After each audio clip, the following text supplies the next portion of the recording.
네, 우리 하나님의 말씀은 누가복음 21장 5절부터 19절까지의 말씀입니다. 우리 한 목소리로 같이 읽습니다. 시작. 어떤 사람들이 성전을 가리켜 그 아름다운 돌과 헌물로 꾸민 것을 말하매 예수께서 이르시되 너희 보는 이것들이 날이 이르면 돌 하나도 돌 위에 남지 않고 다 무너뜨려 지리라. 그들이 물어 이르되 선생님이여 그러면 어느 때에 이런 일이 있겠사오며 이런 일이 일어나려 할 때에 무슨 징조가 있사오리이까? 이르시되 미혹을 받지 않도록 주의하라. 많은 사람이 내 이름으로 와서 이르되 내가 그라 하며 때가 가까이 왔다 하겠으나 그들을 따르지 말라. 난리와 소요의 소문을 들을 때에 두려워하지 말라. 이 일이 먼저 있어야 하되 끝은 곧 되지 아니하리라. 또 이르시되 민족이 민족을 나라가 나라를 대적하여 일어나겠고 곳곳에 큰 지진과 기근과 전염병이 있겠고 또 무서운 일과 하늘로부터 큰 징조들이 있으리라. 이 모든 일 전에 내 이름으로 말미암아 너희에게 손을 대어 박해하며 회당과 옥에 넘겨주며 임금들과 집권자들 앞에 끌어가려니와 이 일이 도리어 너희에게 증거가 되리라. 그러므로 너희는 변명할 것을 미리 궁리하지 않도록 명심하라.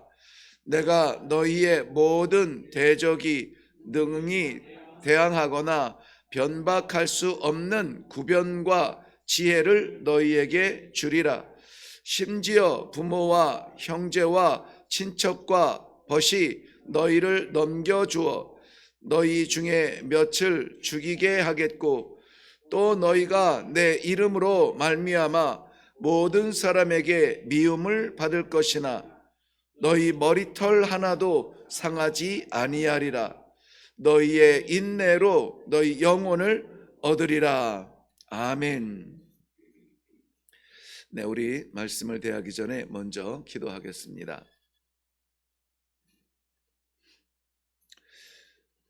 우리가 두려워하는 것이 무엇인지, 우리가 기뻐하는 것이 무엇인지, 하나님 없는 사람과 같은 것인지, 하나님을 바라보며 사는 성도의 것인지 이 아침에 말씀을 통하여서 분명히 보게 하시고 오늘 하루를 하나님과 동행할 때에 동행하기에 부끄럽지 않도록 하나님의 기쁨을 위하여서 우리들의 모든 기쁨과 우리들의 행복과 우리들의 좋아하는 것들이 방향을 바꿀 수 있도록 이 아침에 우리의 마음을 주장하여 주시옵소서.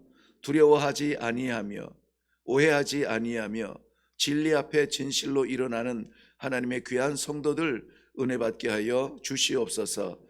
함께하여 주실 줄로 믿사옵고 예수님 이름으로 기도하옵나이다. 아멘.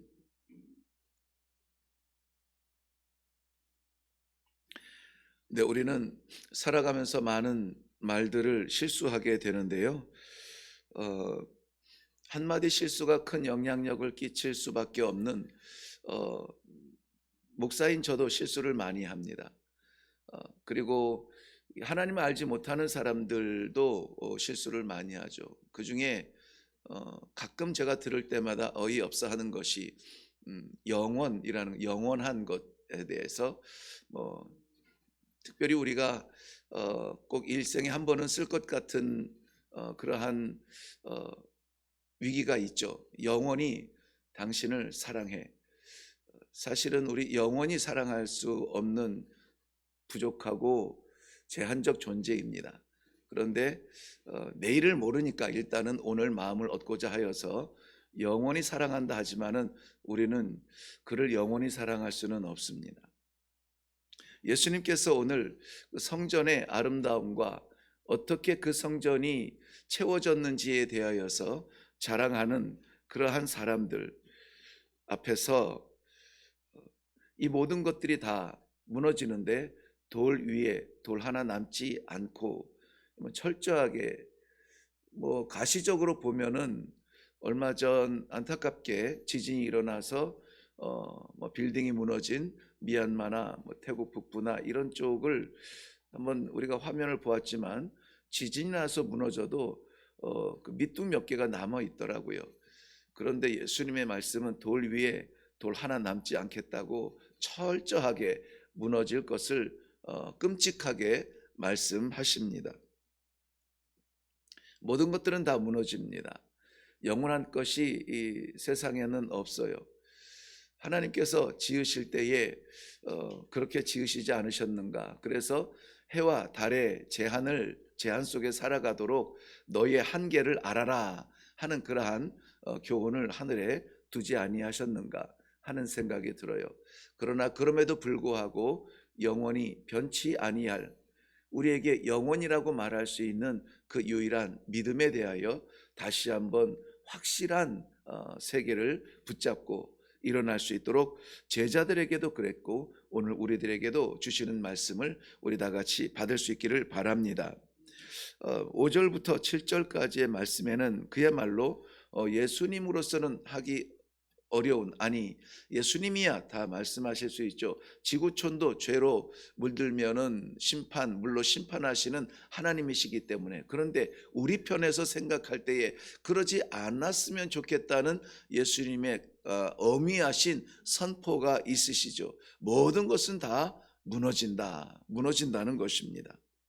예루살렘의 성전을 바라보면서 하신 말씀 앞에서 이 이스라엘 백성들은 깜짝 놀랐을 것입니다. 왜냐하면 그 당시에 우리 지금처럼 교회나 예배의 처소가 여기저기 있는 것도 아니고 그저 상징적이요 대표적으로 모든 이스라엘 백성들이 하나님 앞에라고 하는 것은 예루살렘 성전이라고 하는 그런 인식들이 있을 때에는 이 예루살렘 성전을 바라보시면서 무너진다라고 말하는 것은 이 백성들에게 충격이 아닐 수가 없습니다. 왜냐하면 이것은 지금 예루살렘 성전이라고 하는 것은 솔로몬의 성전도 아니고 다 무너진 이후에 그 다음에 70년 바벨론에 끌려갔다가 70년 만에 돌아와서 지은 스룹바벨의 성전도 아니고, 사실은 스룹바벨 성전은 솔로몬의 성전같이 그렇게 화려하거나 그러지는 못했을 것이 뻔합니다. 70년 동안 아무것도 없는 그저 이방인의 노략질 당하는 그러한 예루살렘에 남은 것 없는 곳 위에다가 세워진 것이고, 저들이 필요한 것을 다 주라고 했던 그러한 허락을 받기는 했지만은 그 1000km 이상 되는 그러한 거리를 가지고 와서 지을 만한 것도 변변치 않았을 것이에요. 게다가 예루살렘 스룹바벨 성전을 짓고 나서는 이방인들이 그 담벼락을 타고 담벼락 허물어진 사이를 들어와서 침략하고 이런 것들에 대하여서 이 수치를 많이 이방인들에 의해서 수치를 당했던 것이 스룹바벨 성전이었습니다. 그래서 솔로몬의 성전의 전통을 사모하며 이어왔던 많은 민족주의자들이나 이런 사람들에게는 스룹바벨 성전은 사실은 예루살렘에 있는 중심적인 기념비적인 교회지 볼품으로서는 그렇게 썩 좋은 아름다운 곳은 아니었을 거예요. 그런데 오늘 이 많은 사람들이 이 성전의 아름다움을 보십니까? 이 성전이 어떻게 장식됐는지 아십니까? 이렇게 자랑하듯이 말하는 이 성전은 우리가 알고 있는 헤롯 성전이에요. 헤롯이라고 하는 사람은 사실 이방인이죠. 에돔 사람 이두메 지역에서 온 이 헤롯이 여차저차 정말 그 우리나라 사람들이 하와이의 그 수수밭에 끌려갔던 그러한 사람들 가운데서도 성공한 사람들이 있지 않습니까? 유럽의 탄광, 독일의 탄광으로 갔던 사람들 중에서도 성공한 사람들이 있지 않습니까? 이렇게 뿔뿔이 에돔이라고 하는 나라는 바벨론에 의해서 없어졌고, 없어진 나라, 흩어진 그러한 사람들 가운데 그야말로 성공을 해서 로마의 황제 앞에도 이렇게 어필할 수 있을 만큼 그 불을 만들어낸 이 헤롯이 이 예루살렘 이스라엘을 다스릴 만한 그러한 왕의 직분을 가지고 얻어가지고 와서 헤롯 대왕이라 이렇게 자리에는 오르고 세상에는 성공할 수 있었는데, 그 이스라엘 예루살렘을 다스리는 데에 백성들이 이 이방인을 인정하지 아니하고 늘 이 이방인인 헤롯 대왕과 이를 세운 로마에 대한 반감이 여기저기 나타날 수밖에 없는 상황에서 머리를 써서, 야, 이건 내가 이곳에 왕은 되었으나 다스릴 백성들의 마음을 사야 될 텐데 어떻게 이들의 마음을 살까? 이스라엘 백성들, 유대인들이 가장 마음에 담고 있는 것, 성전의 의미를 보면서 이 성전을 다시 지어주기로 작정을 합니다.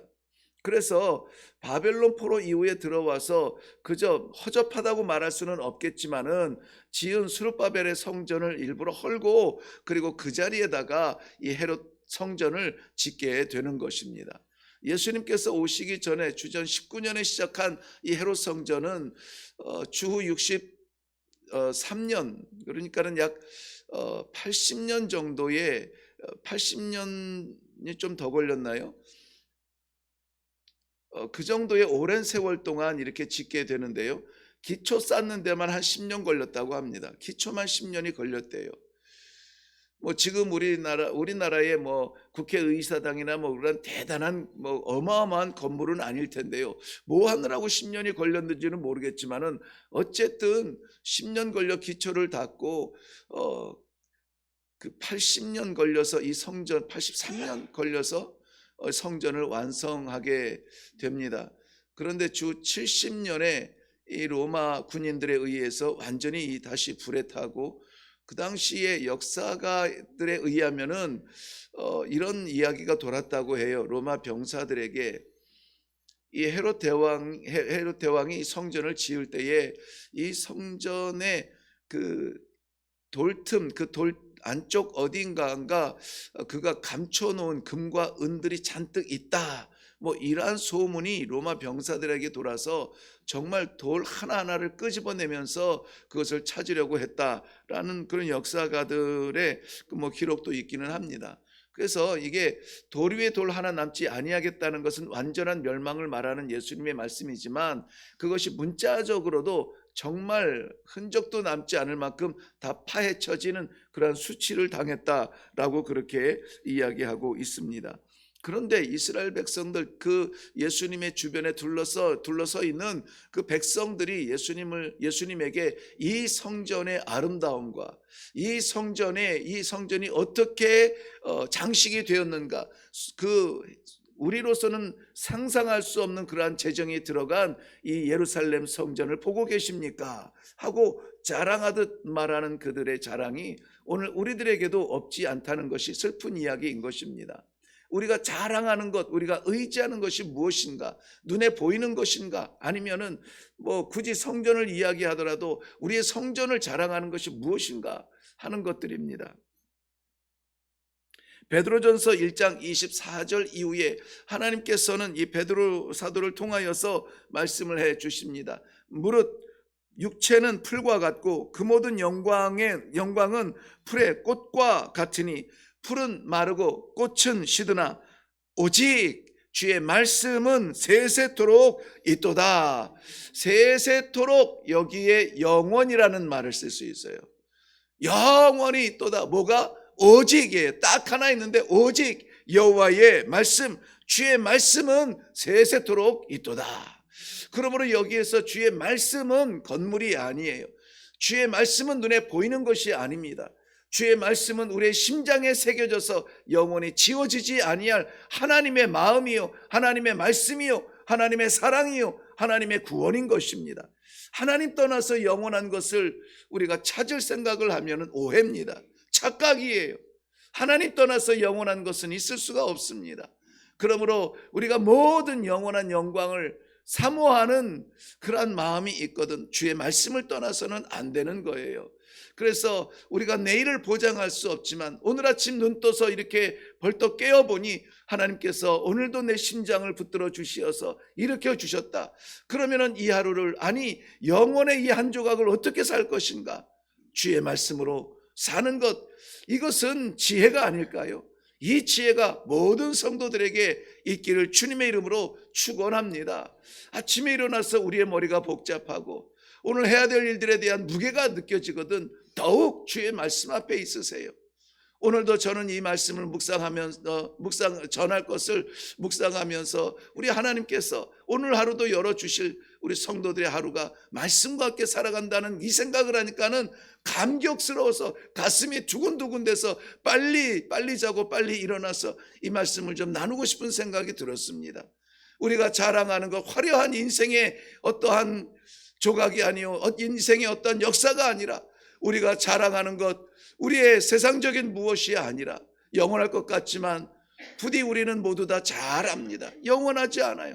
그런데도 불구하고 그것에 목숨을 걸고 그것에 우리의 하나님을 향한 믿음의 세계조차 흔들릴 때가 얼마나 많은지 몰라요.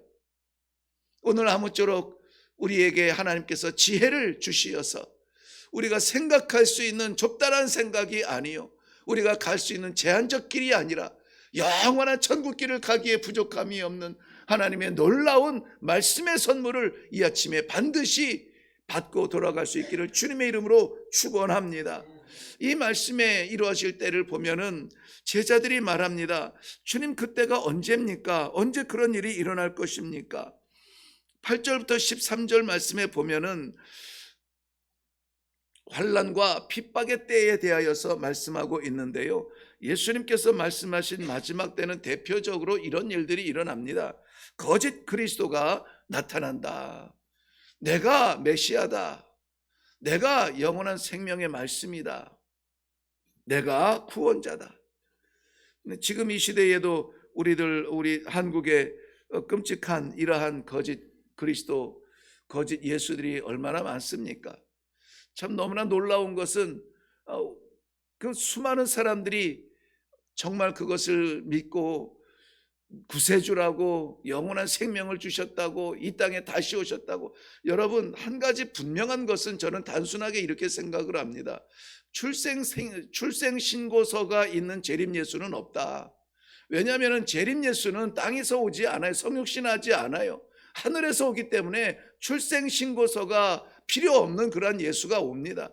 단순하게 이거 기준 한 가지만 가져도 저 사람이 하는 말이 진짠가 가짠가, 이거 출생신고가 써가지고 내가 예수라, 마지막 시대의 구원자라, 100% 가짜입니다. 그런 것에 마음 빼앗기는 지성인들이 답답하고 마음 빼앗기는 이성인들이 답답하고 너무나 안타깝지 않아요? 그런데요, 진리의 눈이 가리워지면은 죽음의 길을 달려가는 그 근시안적인 그러한 양들처럼 그 절벽을 향해서 달려가는 겁니다. 목숨 걸고 달려가는 겁니다. 하나님께서 주신 가장 아름다운 작은 세상, 가정을 버리고 달려가는 겁니다. 정말 이거는 정신 차리고 우리가 그들을 위해서 기도하고 붙들어줘야 됩니다. 혹여라도 인격적으로 자신들의 판단을 인정한다는 그러한 마음으로 우리 가족 속에 그러한 사람들이 있는 것을 인정하지 마세요. 죽는 길입니다. 죽는 길이에요. 그러므로 예수님께서도 가장 먼저 말씀하시는 것입니다. 많은 사람이 내 이름으로 와서 내가 그라 그 위기의 때가 올 것이라는 것입니다. 전쟁과 재난이 있을 것입니다. 믿는 자들은 핍박을 당할 것입니다. 그렇지만 거짓 그리스도와 전쟁과 재난, 그런 것들은 우리를 무너뜨릴 위험이 아니라 오히려 우리의 믿음이 나타날 때요, 기회라는 것이죠. 정의는 악한 것에 눌릴 때에 마지막 빛을 발하는 것이 정의입니다. 예수 그리스도는 마지막 그를 십자가에 못 박고 무덤까지 가두었으나 그러나 그 안에서 부활하는 것이 예수를 믿는 믿음이에요. 어려운 일 당했다고 죽을 것처럼 땅바닥 치는 것은 믿음이 아닙니다. 그러한 가운데서 내 믿음이 하늘을 향하고 하나님을 바라보고 있는 그러한 빛나는 눈동자를 가지고 일어나서 찬송할 수 있는 것이 믿음이에요. 그 믿음이 오늘 우리들 안에 회복되어지기를 주님의 이름으로 축원합니다.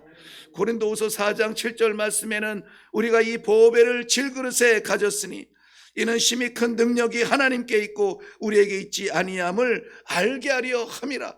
그 능력, 하나님께 있는 능력을 우리 안에 부어 주시는 것입니다. 그것이 말씀이고 그것이 검이요 그것이 무기요 마지막 시대에 싸울 수 있는 성도들의 마지막 능력이라는 사실을 여러분 믿으시기를 바랍니다.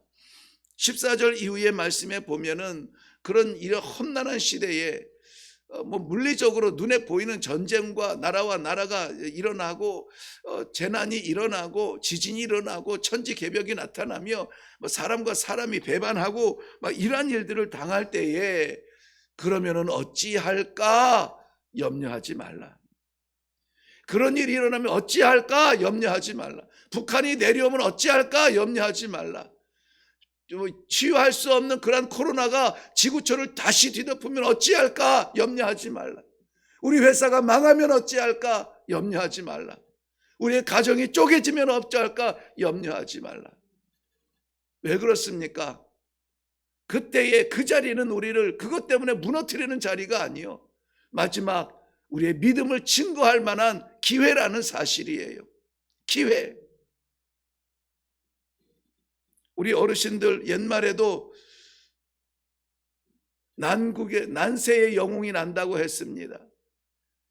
우리 하나님께서 믿음을 주신 백성들도 난국의 난처한 상황에서 난리 났을 때에 믿음의 영웅들의 빛을 드러낼 수 있는 그러한 하나님을 기쁘시게 하는 믿음의 종들이 다 되시기를 주님의 이름으로 축원합니다. 왜냐하면 우리가 염려한다고 막아질 것이 아니에요. 걱정한다고 바꿀 수 있는 역사가 아니에요. 왜? 하나님이 섭리하시니까. 하나님께서 섭리하시는 나의 이 하루를 살아갈 때에 섭리하시는 하나님의 경륜을 따라 사는 것이 지혜입니다. 그러므로 이 아침에 기도할 때에 우리의 마음속에 하나님의 말씀이 새겨지고 내 길을 인도하시는 성령의 인도하심을 따라 가게 하여 주시옵소서. 우리 몇 번이나 수차례 우리 나누었지만은 오순절 성령의 역사, 초대교회 역사, 성령이 하늘에서 급하고 강한 바람처럼 일어나 각 사람 머리 위에 임할 때에 저들이 먼저 성령이 말하게 하심을 따라서 말했다고. 예수님께서도 하나님의 선물 성령을 말할 때 저가 와서 너희의 할 말을, 너희의 생각을 가르치시리라. 그러니 그의 통치를 받으며 그의 붙들림 받은 것은 미련한 것이 아니요 지혜고 나약한 것이 아니라 강함이요 이 시대를 살아가는 성도의 믿음을 드러낼 수 있는 축복이라는 사실을 여러분 믿으시기를 바랍니다. 사랑하는 성도 여러분, 그 시간까지 우리는 기다릴 필요가 있어요. 순간순간 파닥파닥 우리의 경험에 따라 우리의 생각에 따라 결정하지 마시고 기다리세요. 말씀으로 성령께서 내 안에 말씀해 주시고 인도하여 주실 성령의 역사와 하나님의 사랑과 예수 그리스도의 은혜를 여러분 기다리세요. 기다리고 기도하며 말씀 가운데 묵상할 때에 우리 하나님께서 살 길을 열으시고 갈 길을 보이시고 믿음의 길을 우리들에게 확실하게 허락하여 주실 줄로 믿습니다. 기도하겠습니다. 살아계신 하나님 아버지, 은혜를 감사합니다. 오늘도 사랑하는 주의 백성들, 그저 그렇게 지나갈 이 하루가 아니요 하나님께서 마지막 시대의 별처럼 들어 사용하여 주실 믿음의 종들로 다시 한번 불러주시니 은혜를 감사합니다. 내가 사는 삶이 아니요 말씀하여 주시어서 무엇을 경고하시고 무엇을 막으시고 무엇을 따라가게 하실 것인지 말씀을 통하여 말씀하여 주시니 감사합니다.